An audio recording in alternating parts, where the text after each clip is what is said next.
Hello, how's everybody's day today? I hope you're all doing very well. Today, we are going to cover the prologue and then chapter one of my book. I'm going to do a reading for you guys. We'll see how well it does. I hope everything's working well. I will not be actually in the camera today because I'll be sharing my screen and you'll get to see, um, for the most part, my book in its entirety. Well, part of it. If you can't read it, I do apologize. I'm unable to. Well, let's see. There's a way.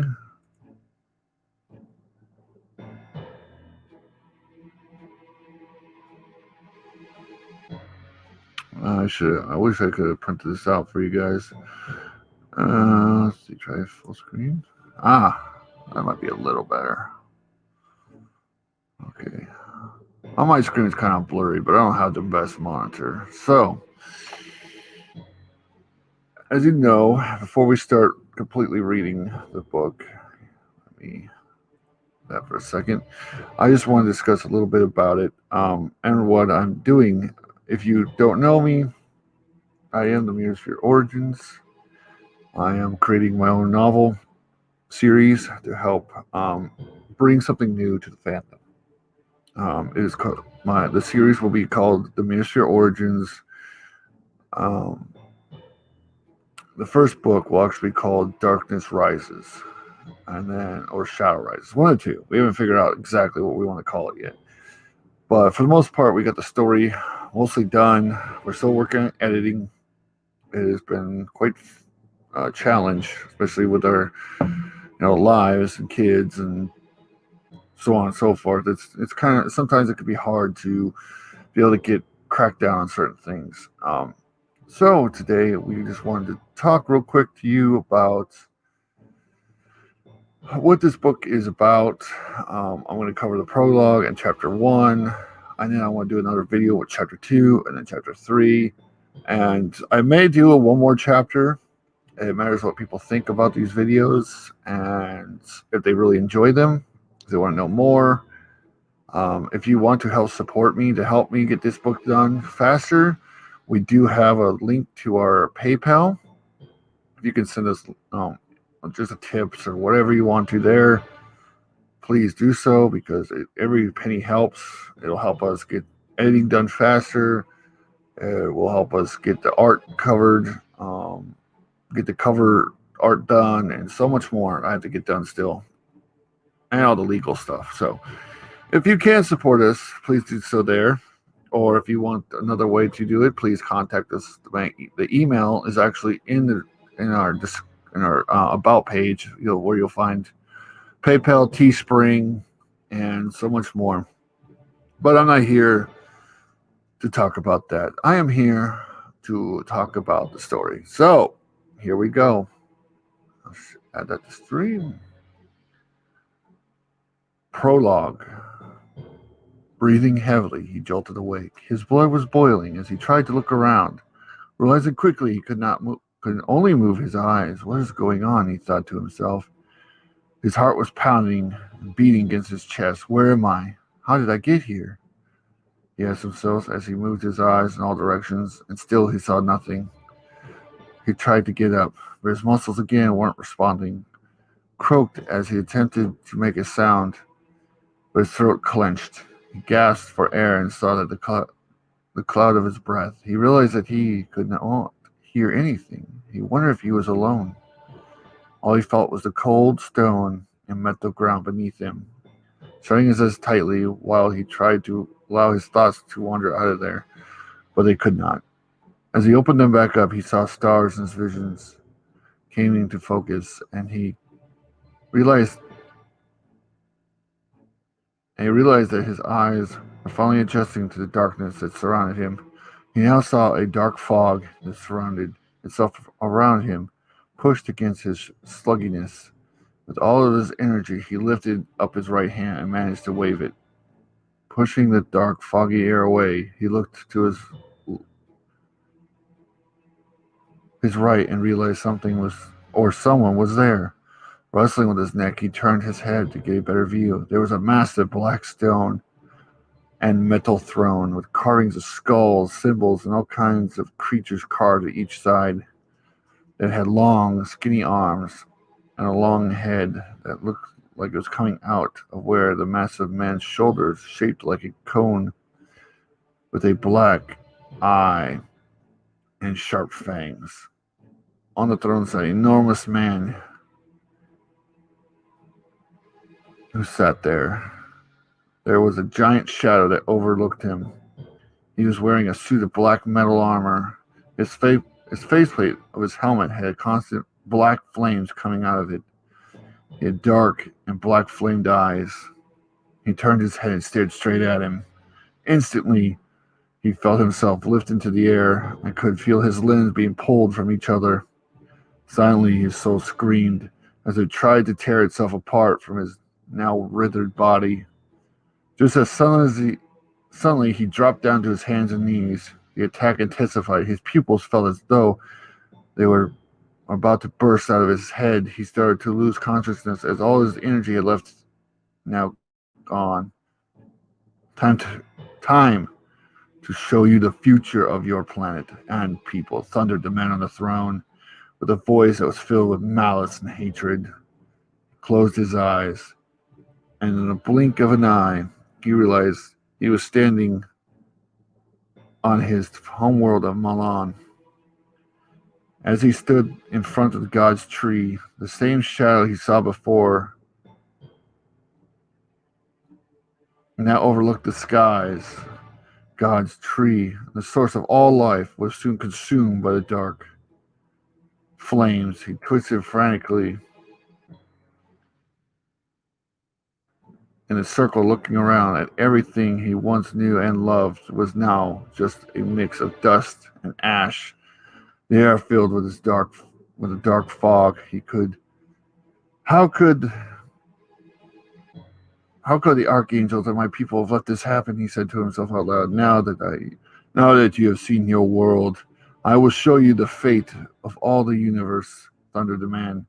In a blink of an eye, the scene around him changed, as now he overlooked the vastness of the universe, and all he saw was the shadow, dark flames in the fog, as it steadily destroyed each universe, one after another.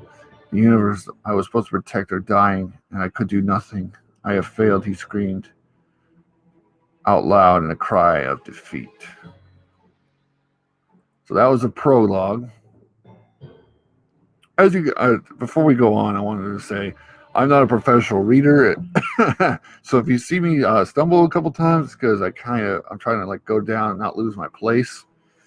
That's the last thing I want, is to actually lose my place and not be able to know where I'm at. That would not be good.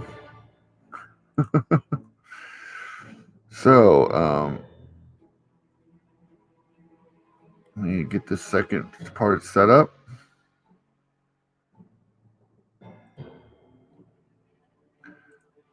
All right, here we are.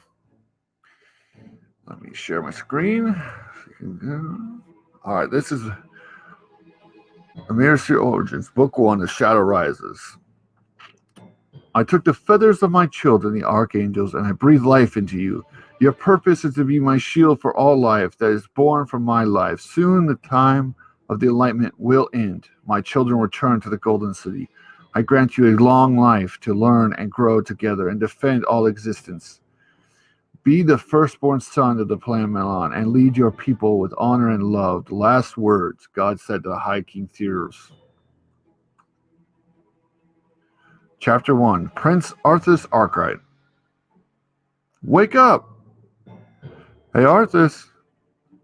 You need to get up. Your grandfather has been ready and waiting for you.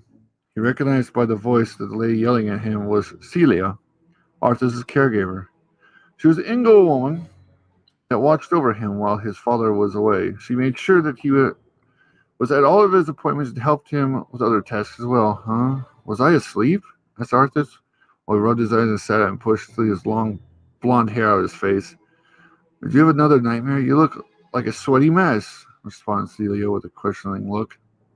I must have. Oh no, am I late waking up again? Celia, Arthur quizzed back while he looked frantically for his time clock. I wouldn't say you're late yet, but you better get dressed and get ready. Your grandfather wants to leave in 15 minutes and directly asked me to come to make sure you are getting ready. I am about to let the High King down, so get up and get dressed, Prince, Celia snarled as she motioned and gave Arthur the command. Okay, I'm up. I'll get ready and meet you in about 10 minutes. Now you can meet with my grandfather, replied Arthur as he made eye contact with his large, cat-like blue eyes. With that, Celia left the room and walked down the hall to wait for Arthur.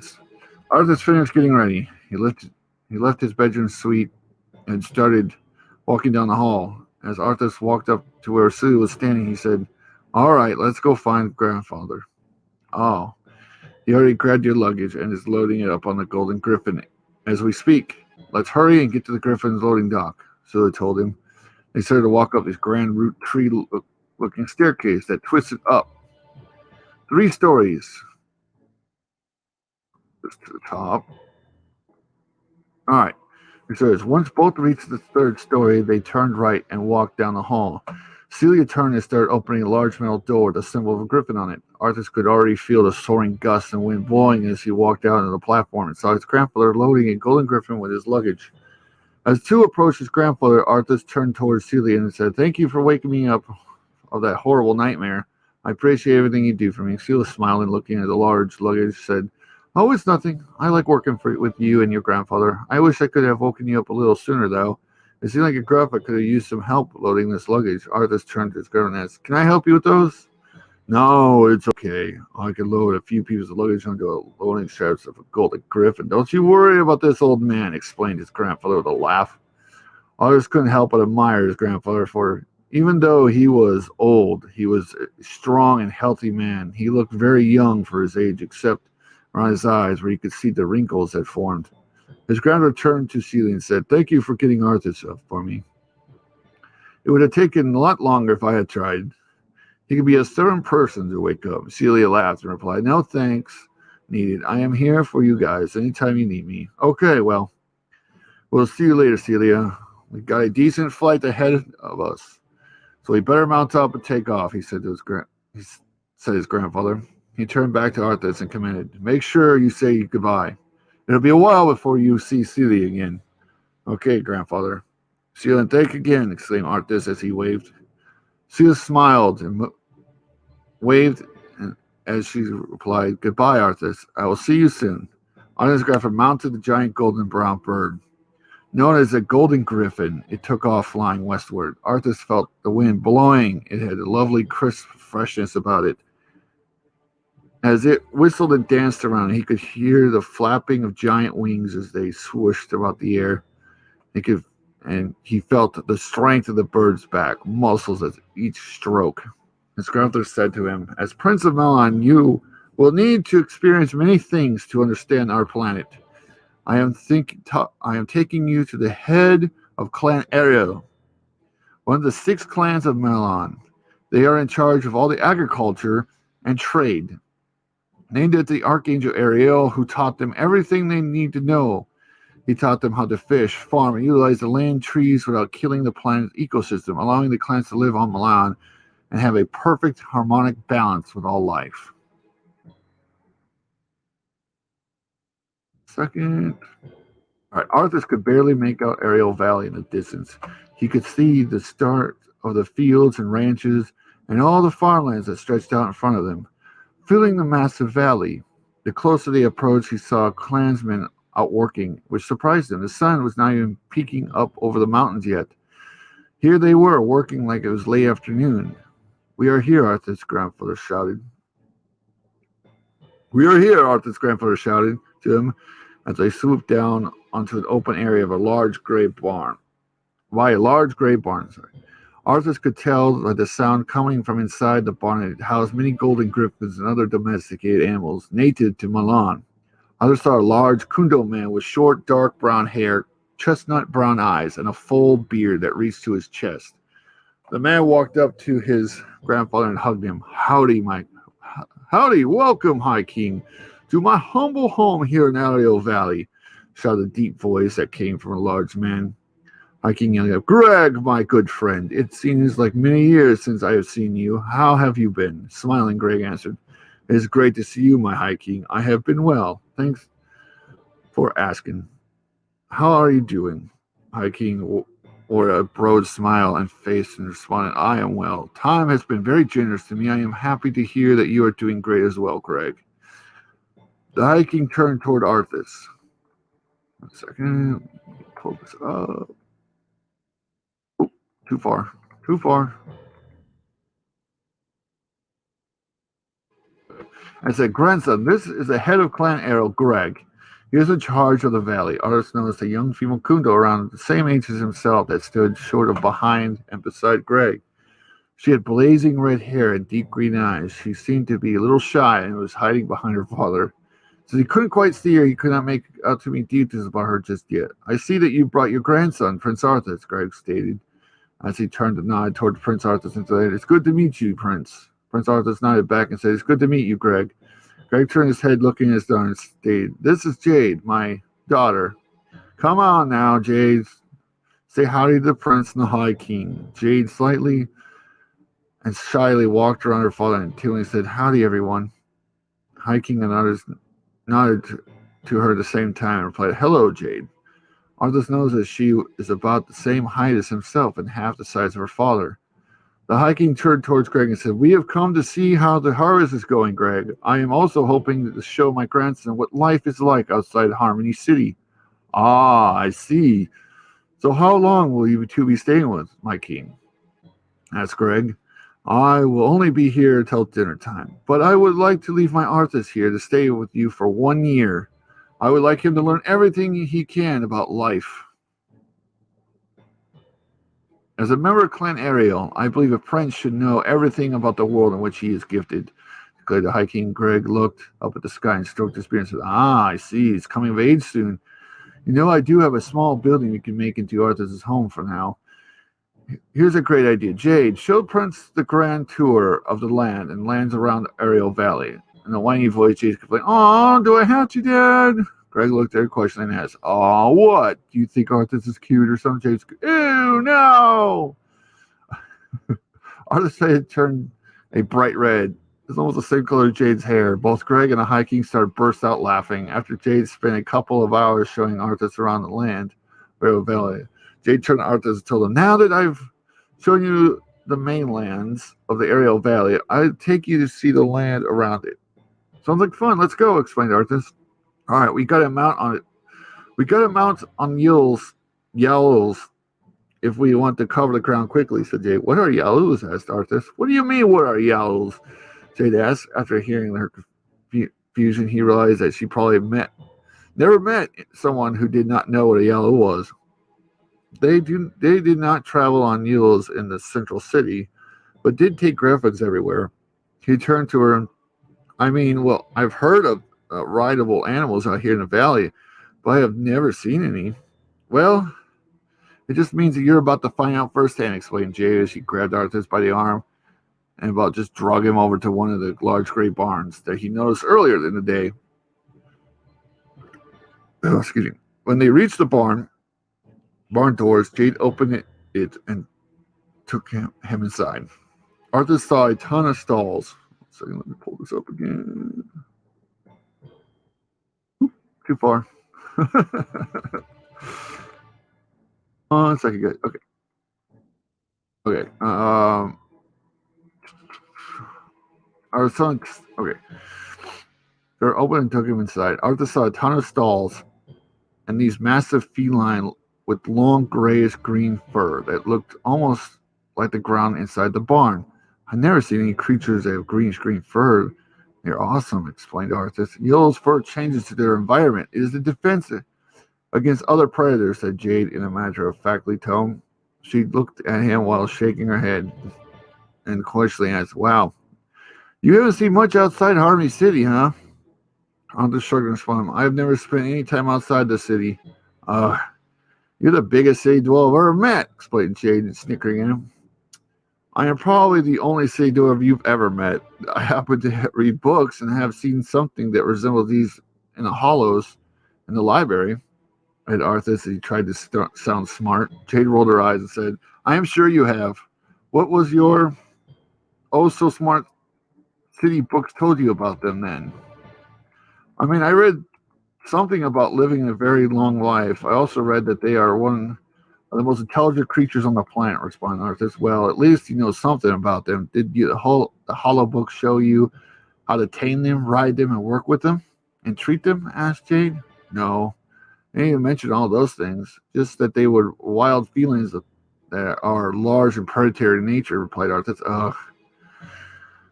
Well, since I don't have time or want to teach you how to ride one properly, you'll have to ride one with me, commanded Jade. Jade opened up one of the stalls and walked in. The large eel leaned back as if it was invited Jade to mount on its back.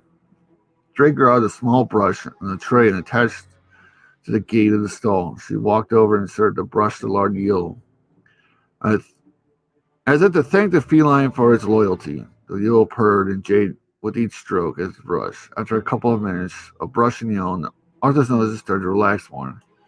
Jade got onto the eel and wrapped her arms around two large fur areas on the back of its neck. Looked back at Arthur and commanded, Come, pet the eel, say hi to it, and mount behind me so you can go on for our ride.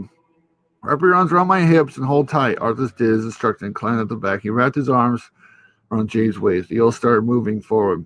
He felt the animal's strength, its hips and legs as it walked. As they got out in the barn, Jade said, Lilia! Arthur saw her grab onto two large patches of the fur with both hands. The eel sped up, as if they traveled westward to gray barns. As the eel sped up, Arthur could feel the wind whistle through his hair and tickle his face and ears. The eel started to leap forward as it grew in speed. Jade looked back at the others. Make sure you hold on tight. Arthur grabbed on tighter and pulled himself closer. Jade shouted, Campe! This command caused the eel to move faster and leap forward. Instead of just running, the leaps were far, as if they could feel the strength of my eel's legs, even more so now, as it leapt almost 10 feet with each jump. It was fast in speed, and he felt like he was riding on a golden griffin, but on the ground. Others started to make out a broad mountain range on the horizon. As they reached the end of the valley, Jade yelled, Linka! The command caused the animal to stop leaping and slow down. Jade said, Puta! While she patted on the back of the fur, it caused the eel to stop completely. Sid pointed to the mountains and turned Arthur and said, These are the Golden Mountains. I love coming out here before the sun comes up because it turns the peaks gold. Hence the name Golden Mountains, laughed Jade. I cannot wait to come out and check out this site, explained Arthur. Let's head north, said Jade. And she grabbed the right side fur of the neck, Neil Lita. The eel turned to the right, face north, and started to run again. She then yelled, Company! Arthur almost forgot to hold on tight for a second, and he got jerked back, but grabbed onto Jade before he got blown off. Jade started to laugh, but it was muffled quickly with a whistling wind. It felt like they had been riding for almost an hour. As they started to see another mountain range on the horizon, Jade yelled, Linka! And the eel stopped leaping and slowed down. And she said, Puta, which caused the eel to stop. She turned to Arthur and said, These are the northern peaks. They are very far out there, but you can make out their snowy ice-capped peaks. I have never been there, but someday I would like to go out there and meet the Kundos that live in the north. Who knows? One second, sorry.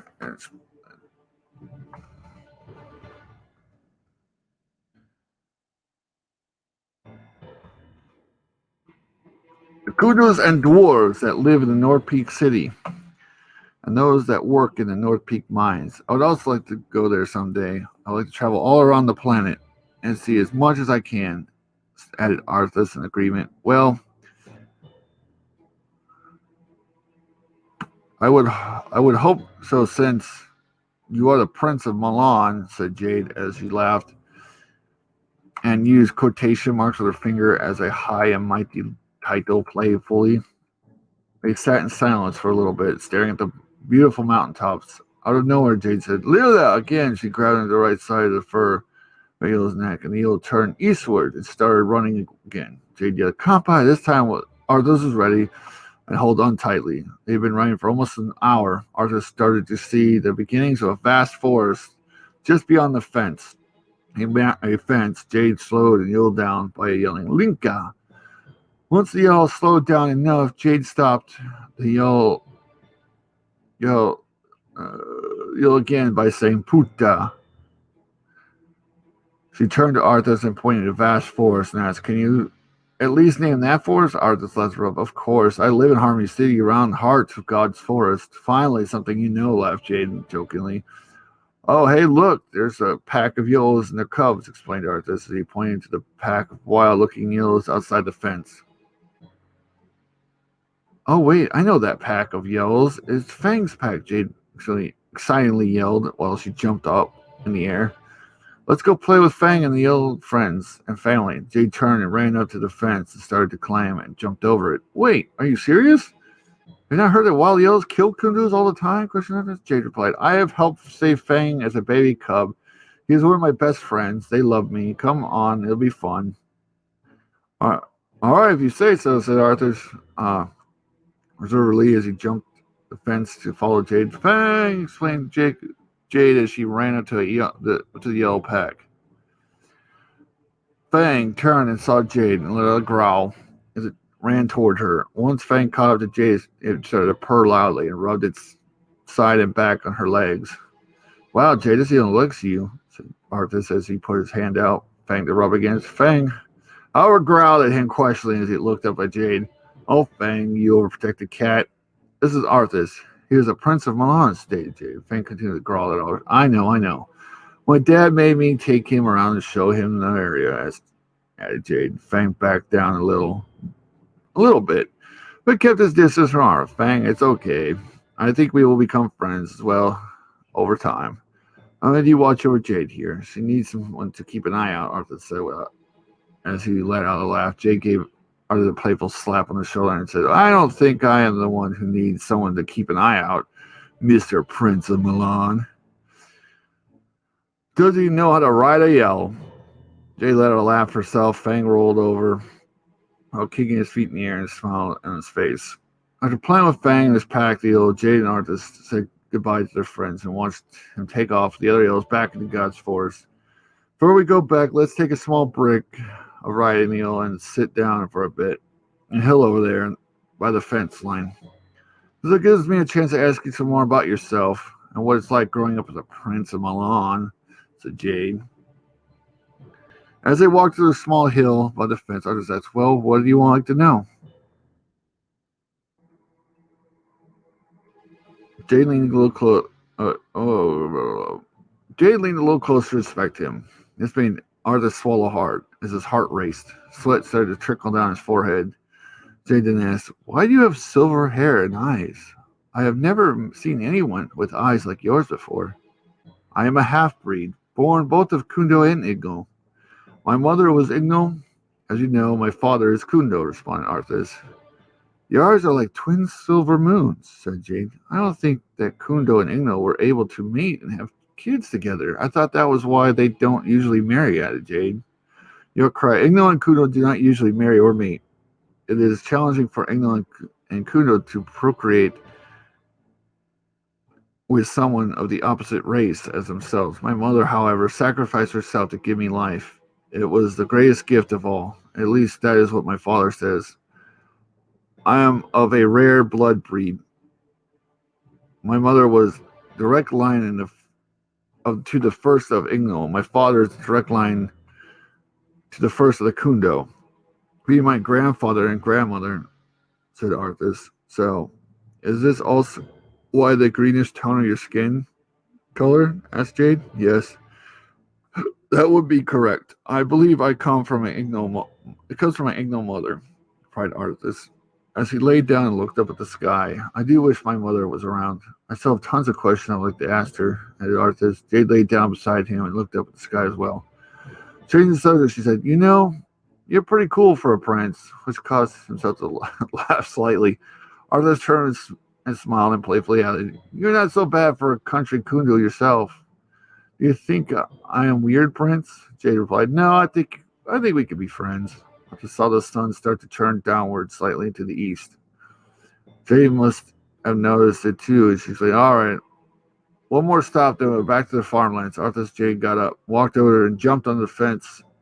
Walked up to the eel. After they mounted the eel once again, Jade said, "Lila," and she grabbed onto the right side of the fur, right hand, and the back of the eel's neck. This then it turned south and started running. Jade yelled, "Come back!"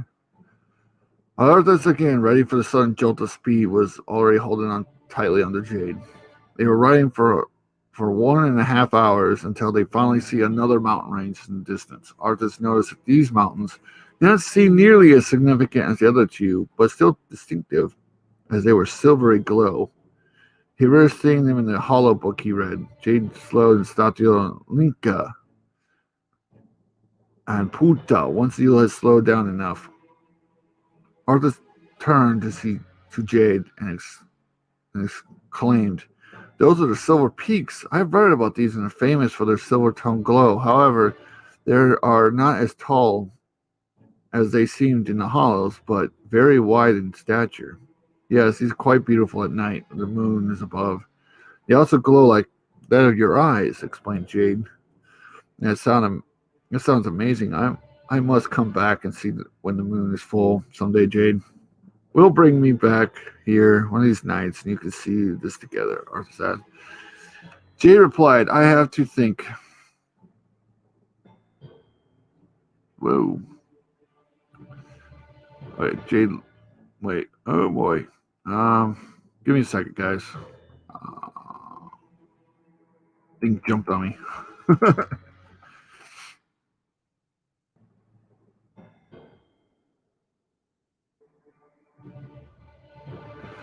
I'll have to think of it. Maybe when you've learned to ride a yellow by yourself, all right. Well, we need to head back to the farmland before the High King and father starts to worry that we got eaten by some wild owls.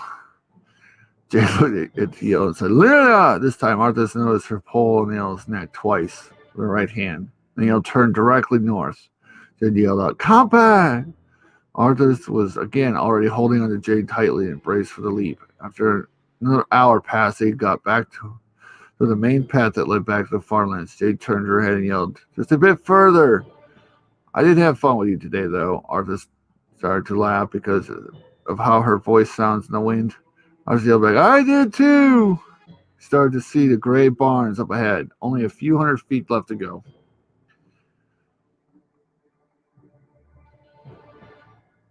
Jade yelled, "Minka!"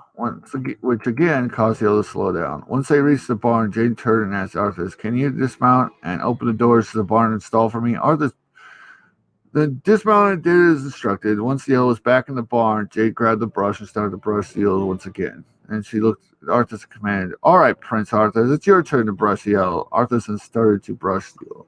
But Jade interrupted him and said, "Oh, you are doing it wrong. Here, let me show you." She grabbed his hand and started to show him and struck the brush of the eel. Arthas' heart started to race. Once again, he blushed. As they finished the yellow, they started to walk back to the farm fields. After they arrived, Arthas noticed that Grandpa was getting the golden griffin packed and ready to leave. "Ah, Arthas, I thought I would have to leave without getting to say goodbye," said Arthas' grandfather, picking him up with a great big hug. "I will return to get you during the harvest festival, during which you will witness the gift sacrifice." "Goodbye, grandfather. I will see you in a year," explained Arthas sadly. The girl jumped on the back of the golden griffin, and a big gust of wind followed as it flew off. Arthas kept waving at him until he was out and above and behind the sunset sky. "All right, Arthas, let's eat. And they could tell us how your first day of venturing around the fields went," said Greg. Soon after, they sat around the table where Greg and Jade waited on Jade's mother to bring the food. As Jade's mother entered, Arthur noticed she had red hair, almost the color of blood, and green eyes, just a lot like Jade's. She was a foot taller than Greg. She pushed in a cart with a big dish of stew and fresh vegetables picked from the garden that day. Jade's mother looked over at Arthur and exclaimed, "We are so glad to have you, Prince Arthur. My name is Shelley. Welcome. How do you like the humble Ariel Valley and its farmland and all it has to offer?" she asked. "I love it. I am already learning a lot." Jade showed me and the Yule and took me for a ride around to see the mountains, the south, west, and north. Also saw Fang by God's Force overplay. It sounds like you had a lovely time. You can tell us all about it while we eat. First, we must give thanks to God for providing such a meal. Exclaimed Shelley. All right, let's teach Arthur the common table prayer. Oh, wait a minute. As she turned to Greg and asked, "Would you like to lead us?" "All right, let's teach Arthur the common table prayer, shall we?" asked Greg. "Yes. Arthur needs to learn all our traditions. Isn't that right, Greg?" Shelley responded questioningly. "Agreed."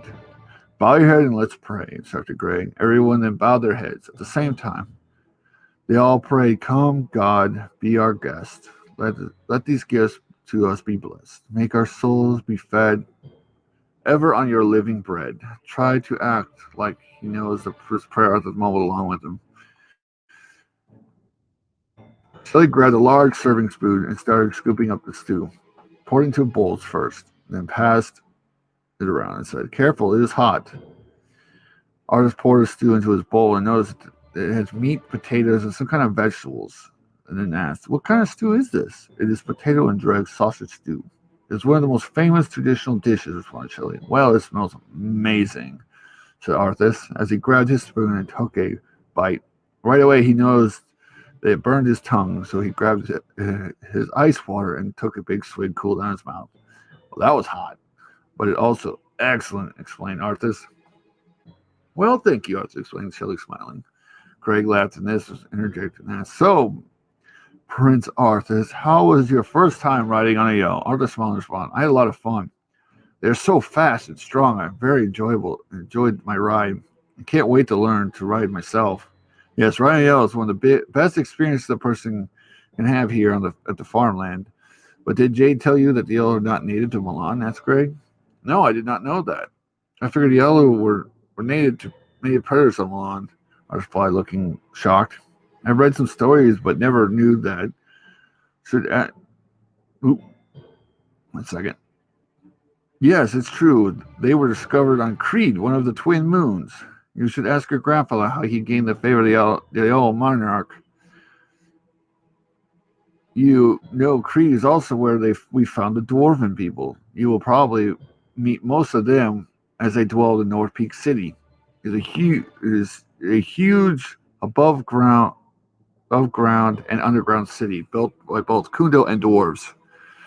Within the northern peaks, it's getting rather late. I will share my more stories about the northern peaks and the surrounding areas later. Let's get you and to your cabin, where you will spend your nights during our visit here.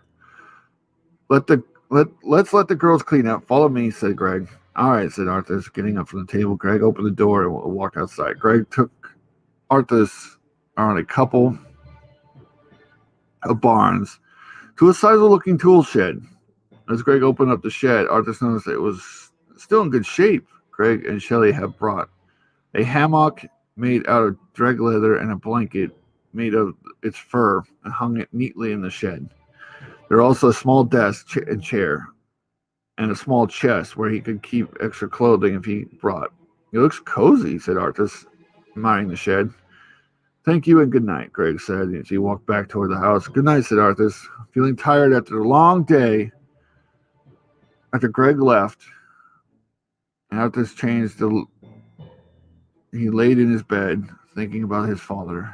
His father was usually off training in God's Thorn, the elite soldiers of Milan's guard and knights. Arthur thought about how great it would be to join him someday. And that, my friends, is the end of chapter 1. I know it's a little bit of a long video. I hope you enjoyed the reading of both the prologue and chapter 1. I know I'm not the greatest sounding person, but I hope you've got to really enjoy this and are very interested to hear more. I will be trying to do this each week at least. I will try to get out chapter 2 as soon as I can, and then chapter 3. I just gotta make sure I sound good and all that stuff, because I want these videos to do well and have people really start getting really interested in my stories. So again, thank you for being here. Thank you for supporting this channel. If you haven't subscribed to this channel, please subscribe to my channel. I would like to hit 200 before March, if not more. And please like and share. And if you're interested in any more of this story, hit me up in the comments. Tell me what you thought. If you notice any blaring problems, let me know, because we're all trying to stay together. But thank you again, everyone, and I'll see you next.